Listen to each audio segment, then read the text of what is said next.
잠언 24장 19절에서 20절 말씀입니다. 악인의 등불은 꺼지리라. 그런 제목으로 하나님 말씀 묵상하겠습니다.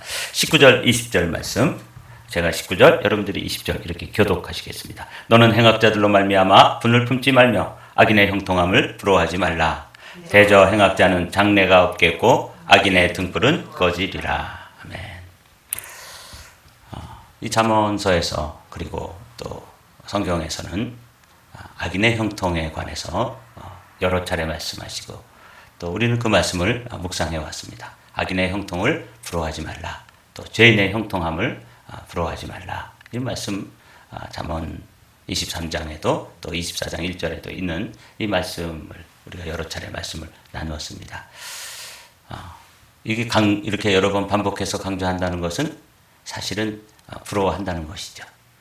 부러워하지 말라 이렇게 이야기하는 것은 은연중에 또 우리가 의식하지 못하는 중에도 악인들이 잘 되는 거 보면 괜히 시샘이 나고 또 좀 부러운 마음도 들고 또 하나님에 대한 원망도 마음속에 불평이 생기죠. 하나님, 저 사람 저렇게 사는 거 다 아시는데 어떻게 저렇게 그냥 내버려 두십니까? 이렇게 악인의 형통함에 대해서 부러워하거나 또 시기하거나 또 불평하고 원망하게 되죠. 오늘은 그런 부분에 있어서 우리가 불평하지 말아야 될 이유를 20절 말씀이 우리에게 가르쳐주고 있어요. 대저 행악자는 장래가 없겠고 악인의 등불은 꺼지리라. 그래서 여러분, 우리는 이제 전기를 사용하고 전기불을 켜고 있기 때문에 이제 전기불을 탁 꺼질 때 또 다시 스위치만 올리면 되잖아요. 그러나 예전에 이 전기로 사용하지 않고 등잔에 기름 등불의 등잔을 사용할 때는 바람이 휙 불어서 등불이 탁 꺼지면 정말 난감해요. 호롱불이라도 그거 하나 켜놓고 이렇게 불을 밝히고 있었는데 그만 불이 탁 꺼지고 나면 성냥이 어디 있는지 이거 다시 불을 붙이려면 아주 한참 더듬어야 되잖아요. 악인의 등불은 꺼지리라. 그런 이전의 경험을 한번 여러분 마음속에 되새기면서 이렇게 돼서 우리가 악인이 지금 현재 보기에는 그렇게 잘 되는 것 같고 잘 나가는 것처럼 보이고 또 형통한 것에 대해서 부러운 마음이 안 드는 게 아니죠. 부러운 마음이 없을 수 없죠. 부러운 마음이 드니까 이렇게 잠언의 지혜자도 여러 차례 이야기하고 있는 이유를 알 것 같아요. 우리도 그렇고 당시의 사람들도 그랬다는 거죠. 그러나 원칙은 알아야 되는 것이죠. 부러워하지 마라. 왜? 우리는 그 결말을 알고 있기 때문이다. 이렇게 이제 오늘 말씀을 이해하고 정리하고 좀 디테일로 들어가 보도록 하죠. 악인의 형통을 부러워하지 말라 하는 오늘 이 19절의 말씀 세 번역으로 한번 보도록 하죠. 행악자 때문에 분개하지도 말고 악인을 시기하지도 말아라. 이렇게 이제 조금 우리의 현대적 언어로 번역을 해놔서 조금 더 이해가 쉬워요. 이 말씀이 이 잠언 24장 19절 20절에도 나와 있는데 이 1절 2절에도 나와 있다는 것을 우리가 같은 장에도 이 말씀이 반복되고 있습니다. 말씀드린 대로 사람들이 이거 부러워하는 거죠. 형통한 것을 시기하고 또 오히려 믿음으로 살면서 내가 이렇게 어렵게 사는 것보다 그냥 악하게 하면서 좀 편안하고 형통하게 한번 사는 게 뭐 어때? 이런 마음까지도 우리 마음속에 들어오기 때문에 잠언 이 지혜자는 반복해서 말씀하시는 거예요. 너는 악인의 형통함을 부러워하지 말며 그와 함께 있으려고도 하지 말지어다. 그들의 마음은 강포를 품고 그들의 입술은 재앙을 말함이니라. 그래서 여기 악인의 형통을 부러워하지 말며 하는 말씀은 똑같은데 그 뒷 말씀들이 조금씩 달라요.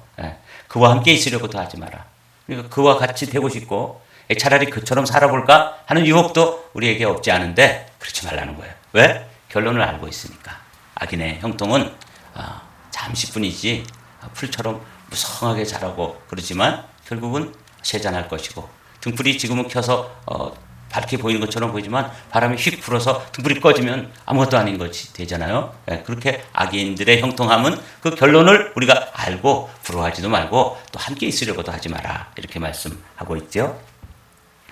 잠언 23장에도 또 말씀하고 있어요. 내 마음으로 죄인의 형통을 부러워하지 말고 그 다음 구절 한번 읽어보죠. 항상 여호와를 경외하라. 그러니까 악인의 형통을 부러워하지 말라고 하는 말씀을 말씀하시고 그 다음 이야기는 조금씩 구절마다 다르다는 걸 알 수 있죠. 이 시편 잠언 23장에서는 여호와를 경외하라. 하나님을 두려워해야지 그거 부러워하지 마라. 또 잠언 24장 1, 2절에서는 어떻게 한다고요? 그와 함께 있으려고도 그렇게 그 사람들과 같은 길을 가려고 또 같은 자리에 그와 같은 방식으로 살려고 생각하지 말아라. 이렇게 그 뒷 말씀이 조금씩 차이가 있어요. 그래서 같은 말씀인 것처럼 보이는데 강조점이 조금씩 다른 거죠. 악인의 형통, 죄인의 형통을 부러워하지 마라. 항상 여호와 하나님을 경외하고 하나님을 두려워하고 하나님의 법칙을 따라 살아야 된다고 말씀하시는 거죠. 오늘 19절에 악인의 형통을 부러워하지 말라라고 말씀하시면서 그 이유를 오늘은 우리가 그 결말을 한번 보면서 말씀을 좀 살펴보기를 원합니다. 20절 말씀은 대저 행악자는 장래가 없겠고 악인의 등불은 꺼지리라 이렇게 되어 있죠. 이 대저라는 말이 왜냐하면 이런 뜻이에요. 그 이유를 살펴보면 그 악인들이 지금은 아주 왕성하게 또 일이 형통하게 되어서 우리가 부럽기까지 하지만 부러워할 이유가 없다는 것이죠. 왜 부러워할 이유가 없어요? 결론을 알고 있으니까. 그 결론을 이 잠언의 지혜자는 행악자는 장래가 없다. 이 장래는 가까운 미래 또 먼 미래까지를 다 포함한 이야기입니다. 가까운 미래는 우리가 사는 동안에 볼 수도 있어요. 아주 잘 나가고 악한 방법으로 성공한 것처럼 보이고 그러다가 그 사람들이 어려움을 당하는 것 그런 걸 저도 가까운 미래 그러니까 그런 것들을 보았어요. 한 번은 그 연회가 시작되어서 예배를 드리는데 그 감독님이 이제 한국에서 오셔서 이 설교를 하는데 자신들과 반대편에 있는 감독이 설교를 하니까 그 설교를 시작하자마자 어떤 목사님이 탁 나와가지고 주야 주야 이렇게 외치는 거예요. 그러니까 설교를 할 수가 없죠. 그래서 예배가 끝났어요. 설교 못하고 감독이 멍하게 내려보다가 하도 난리를 치고 뭐 같이 소리를 지르고 그러니까 예배를 못 드렸습니다. 그리고 이제 그 연회가 뭐 하여튼 우여곡절 가운데 그 애니얼 컨퍼런스가 끝났어요. 그리고 와서 그 목사님 어떻게 됐냐면 아주 기골이 장대하고 뭐 누구도 말릴 수 없을 만큼 힘이 있고 완력이 있고 그런 분이셨는데 어느 날 갑자기 골프 치러 갔다가 풀썩 주저앉았어요. 그리고는 다시 못 일어났어요. 그래가지고 그렇게 기골이 장대한 그런 분이 제가 병원에 신방을 가보니까 병원 의자에 앉아 있는데 정말 깜짝 놀랐어요. 키도 크시고 뭐 장군처럼 이렇게 키가 크고 등치가 있는 분인데 이 암으로 인해 가지고 이제 한 3, 4개월 앓고 나니까 이 쫄아들어 가지고 그 병상에 이렇게 쪼그리고 앉아 있는데 그날따라 그렇게 앉아 있었어요. 그런데 정말 작은 공만하게 느껴지더라고요. 아주 완전히 다 피골이 상접해서 그렇게 떠나갔습니다. 가까운 미래에도 그런 걸 보는 것이죠. 그러나 여기 장래라고 하는 말은 먼 미래. 먼 미래라는 것은 천국과 지옥을 이야기하는 거예요. 그 사람들에게는 장래가 없다. 그러므로 부러워하지 마라. 뿐만 아니라 그들의 등불은 꺼진다. 원래 빛이 나는 것처럼 보였는데 그게 톡 꺼지고 나면 사실 뭐 아무것도 아니잖아요. 그렇게 된다고 말씀하고 있습니다. 세 번역으로 한번 읽어보죠. 맨 밑에 줄. 행악자에게는 장래가 없고 악인의 등불은 꺼지고 만다. 결론이 그렇다는 거죠. 그러므로 우리는 악인의 형통을 부러워하지 않아야 된다는 것이죠. 잠언 23장에 아까 우리가 읽었던 말씀 18절을 보면 내 마음으로 죄인의 형통을 부러워하지 말고 여호와를 경외하라고 하는 말씀하시면서 그 이유를 뭐라고 말씀하시냐면 정령이 내 장래가 있겠고 내 소망이 끊어지지 아니하리라. 이번에는 거꾸로 뒤집어서 의인들은 지금 악인이 형통하고 죄인들이 잘되고 성공하는 것을 이렇게 바라보면서 마음속으로 그게 부러워지고 또 형통하게 된 것에 대해서 시기하는 마음, 또 그처럼 되고 싶은 마음, 또 그렇게 살아버릴까 하는 이런 거에 대해서 근원적으로 차단하면서 말씀해 주시는 거죠. 정령이 내 장래가 있겠고 이렇게 말씀하셨잖아요. 그러니까 아까 악인은 장래가 없겠고 그런데 여기서는 장래가 있겠고 그 등불이 꺼진다. 그런데 이번에 소망이 끊어지지 않는다. 이렇게 이제 반대로 말씀하시고 있죠. 바로 앞에 말씀. 대저 행악자는 장래가 없겠고 악인의 등불은 꺼지리라 하시는 말씀과 또 반대되게 정령이 내 장래가 있겠고 내 소망이 끊어지지 아니하리라. 이 성경 말씀이에요. 오늘은 한 사람 예를 좀 들어보죠. 성경에 보면 오늘은 시편 52편의 말씀인데 여기 이제 요 노란 하이라이트가 이 시편 52편의 배경이 되는 말씀이에요. 다윗의 마스길, 인도자를 따라 부르는 노래, 에돔인 도액이 사울에게 이르러 다윗이 아멜렉의 집에 왔다고 그에게 말하던 때에. 이걸 보면 이 상황, 어떤 상황에서 이 시편을 기록했는지 알 수 있죠. 도액이라는 사람은 에돔 사람이에요. 그런데 다윗이 사울을 피해가지고 여기 보면은 아히멜렉이라고 하는 이 제사장에게 가서 떡도 구하고 또 골리앗이 사용하던 칼도 구했어요. 그러니까 아무 빈손으로다가 정처 없이 길을 떠났는데 무기도 얻고 식량도 얻었으니까 굉장한 도움을 받은 거죠. 이 아히멜렉 제사장으로부터 이런 도움을 받았는데 그때 이 에돔 사람 도액이 그걸 가만히 지켜보다가 그 길로 내달아 가지고 사울한테 가서 다 일러 바친 거예요. 그래가지고 이 아히멜렉 제사장의 집안이 도륙을 당하게 될 때 이 아픈 마음을 가지고 악한 사람이 어떻게 저렇게 승리하는가, 그러나 그 후에 어떻게 될 것인가 하는 것을 시로 기록하고 있습니다. 이 포악한 자여, 이게 누구냐면 도액이라고 하는 이 악한 사람을 이야기하는 거예요. 내가 어찌하여 악한 계획을 스스로 자랑하는가, 하나님의 인자하심은 항상 있도다. 어떤 의미인지 아시겠죠? 네. 악한 계획을 가지고 그걸 또 사울에게 가서 다 구해바치고, 그래서 그냥 한 제사장의 가문이 완전히 멸문지화를 당하게 되는 큰 재앙을 겪게 되는데, 요 도액이라는 사람이 역할을 했을 때 그 소식을 듣고 나중에 다윗이 지금 시를 쓰고 있는 거예요. 내 혀가 심한 악을 꾀하여 날카로운 삭도같이 간사를 행하는도다. 내가 선보다 악을 사랑하며 의를 말함보다 거짓을 사랑하는도다. 그래서 의로운 편에 서지 않고 악한 편에 서가지고 그 아히멜렉이라고 하는 사람이, 이 사람이 사울 왕의 사위 아니에요? 그러니까 뭐 당연히 도와주고 또 칼도 주고 또 음식 먹을 것도 주고 그래야 된다고 생각하고 아무 생각 없이 도와줬다가 그만 큰 낭패를 겪었는데, 그 배후에 누가 있었던 거예요? 요 악한 사람, 도액이라는 사람인데 그 혀가 칼 같다고 말해요. 아주 날카로운 칼처럼. 이런 사람들이 있죠. 뒤에서 뒷말을 하는데 얼마나 아프게 하는지 돌아다니면서 자꾸 뒷말 하면은 이 날카로운 삭도 같다. 이게 이제 도액이라는 사람을 보면서 이야기하는 거예요. 이 시편 52편에 계속해서 간사한 혀여 너는 남을 해치는 모든 말을 좋아하는도다. 그런즉 하나님이 영원히 너를 멸하시며 너를 붙잡아 내 장막에서 뽑아내며 살아있는 땅에서 내 뿌리를 빼시리로다. 악인은 뿌리가 뽑히게 된다. 이렇게 정리를 해봤어요. 그렇습니다. 악한 사람들, 이 도액처럼, 그리고 지금 죄인의 형통함을 부러워하는데 부러워하지 않아야 될 이유를 지금 우리가 설명하고 있는 것이거든요. 살아있는 땅에서 내 뿌리를 빼시리로다. 등불도 톡 꺼지면 끝이지만 이 잡초 중에서 이제 곡식을 심어놨는데 거기 이제 가라지라든지 뭐 잡초가 났을 때 그걸 이렇게 쑥 뽑아서 이렇게 툭 던져놓으면은 아침에 이제 뽑아놓고 이제 이렇게 저녁 때쯤 되면 그게 다 시들어가지고 죽는 거, 우리는 뭐 농사 짓다 보면 늘 경험하는 거예요. 뿌리가 뽑힌다는 것은 끝장이 나는 거예요. 여기 내 뿌리를 빼시리로다. 식물처럼 뿌리를 빼는 거죠. 그러나 이렇게 나오죠. 그러나 나는 하나님의 집에 있는 푸른 감람나무 같으며 하나님의 인자하심을 영원히 의지하리로다. 그래서 다윗이 그 도액이라고 하는 사람을 통해 가지고 이런 악행이 저질러져서 그 선한 제사장 가문이 그냥 큰 화를 당하게 됐는데, 그렇게 해서 이제 이 도액이라는 사람은 뭐 좀 포상금도 받고, 그죠? 그리고 또 한 자리 좀 얻고, 뭐 하여튼 왕으로부터 혜택을 입었을 거 아니에요? 그래가지고 그냥 단 사람들한테, 야, 내가 그때 그거 한번 일러 바치고 나서는 아주 출세를 했어. 잘 되는 것처럼 보이지만 다윗은 너 뿌리가 뽑힌다. 너 등불이 꺼진다. 이렇게 이야기해 주는 거예요. 네. 주께서 이를 행하셨으므로 내가 영원히 주께 감사하고 주의 이름이 선하심으로 주의 성도 앞에서 내가 주의 이름을 사모하리이다. 그래서 우리는 여호와를 경외하고 의로운 편에 서고 또 바른 편에 서게 되는 것을 선택해야 되는 것이죠.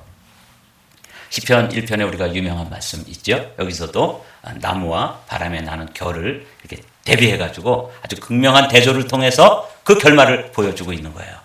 오늘 지금 우리가 살펴보는 게 뭐냐면 악인의 형통을 부러워하지 말아야 될 이유, 대저, 이렇게 됐죠. 이 대저라는 말씀은 왜냐하면 이라고 그랬죠. 왜냐하면 그들은 등불이 꺼지는 것처럼 되고 또 식물이 뿌리채 뽑히는 것처럼 될 것이고, 여기서 보면 바람에 나는 겨처럼 될 것이다. 이게 성경이 보여주는 아주 악인들, 악한 사람들의 결말을 그림처럼 보여주는 거예요. 등불이 바람이 불었을 때 툭 꺼지는 것, 식물이 뿌리채 뽑히는 것, 또 추수가 되었을 때 겨처럼 휙 날아가 버리는 것, 이런 이미지를 통해서 악인들의 결말을 우리는 보고 있는 것이죠.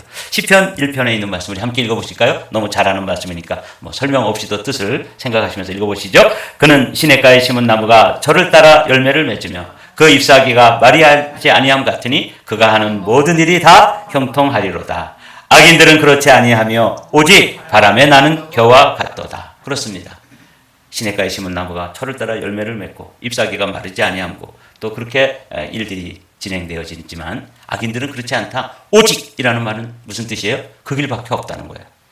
여러 방법으로 악인들이 성공하고 승리하고 형통하는 것처럼 보이지만 길은 딱 하나로 정해져 있다는 거예요. 오직 바람에 나는 겨, 뿌리채 뽑히는 식물, 그리고 바람 앞에 꺼지는 등불, 이런 운명이다. 이렇게 이제 오직 그런 결론밖에 없다. 여러분 오늘 아침에 여러분 주변에도 악인들이 막 잘 되는 것, 형통케 되는 것, 이런 거 경험하다가 아주 가까운 장래에 그 사람이 하루아침에 등불이 꺼지는 것처럼 사라지는 것, 여러분들도 경험하고 계시죠? 예.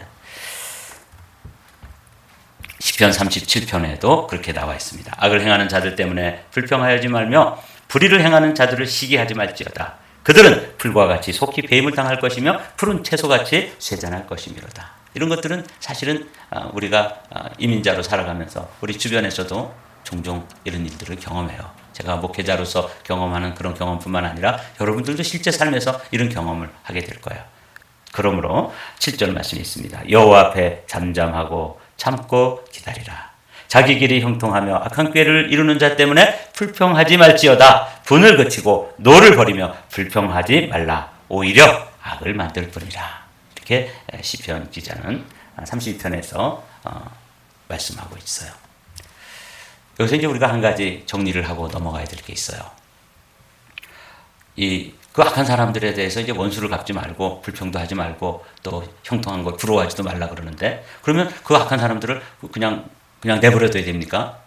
그래도 어떻게 응징을 해가지고 그거 무너뜨려야 되지 않습니까? 이제 우리가 그런 생각을, 그런 의문이 우리 마음속에서 떠올라요. 그런 거에 대해서 여러분들이 정리가 돼 있어야 합니다. 이 법이 있잖아요. 율법, 또 우리에게도 법이 있죠. 이 법을 가지고 우리가 어떻게 사용해야 되는지를 알면은 이 말씀에 대한 이해가 되어질 수 있어요. 율법을 가지고 두 가지로 사용할 수 있습니다. 율법을 가지고 그 법을 적용해서 심판하는 심판의 방법으로, 심판의 도구로 법을 사용하는 방법이 하나가 있습니다. 이 율법을 가지고 또 사용하는 방법 하나는 뭐냐면 그 법을 지키고 준수하고 준행하는 방법이 있습니다. 성도는 율법을 가지고 심판하는 자일까요? 율법을 주님께서 주셨는데 그것을 준행하는 자일까요? 누구예요? 후자입니다. 우리는 법을 알고 있는데 그 법을 가지고 누구를 판단하고 정죄하고 심판하려고 그래요. 자꾸. 그건 하나님이 하시는 일이에요. 여기 원수를 갚는 것은 내가 하는 일이니 내가 갚는다 하는 이 말씀은 그런 뜻이에요. 그래서 지금 악한 사람들이 저렇게 있는데 이것에 대해서 하나님께서 처리하시는 것, 그걸 심판이라고 불러요. 잘못한 거죠. 그럼 우리가 해야 될 일은 뭐예요? 하나님의 법을 주시면 그 법을 가지고 그 법을 지키고 그 법을 준수하고 그 법을 준행하는 일, 하나님의 말씀을 따라 사는 일은 우리가 해야 될 일이고, 그 말씀을 어겼을 때 잘못한 것에 대한 심판은 누가 하셔요? 심판주이신 하나님이 하신다. 요걸 정리해 놓으면은 우리가 나서가지고 악을 판단하고 정죄하고 심판하려는 자리에 앉지 않습니다. 심판 자리에 앉으면 내가 하나님의 자리에 앉는 거예요. 종종 우리가 그런 오류를 범하게 되죠. 이 악에 대해서 이 말씀을 정리해 두시면, 하나님은 왜 내가 저런 악한 것들은 내 손으로 좀 처치해야 되는 거 아닐까? 저런 것들은 그냥 한번 손을 봐줘야 돼. 이렇게 이제 생각이 들잖아요. 왜 그런 것도 못하게 하는 거야?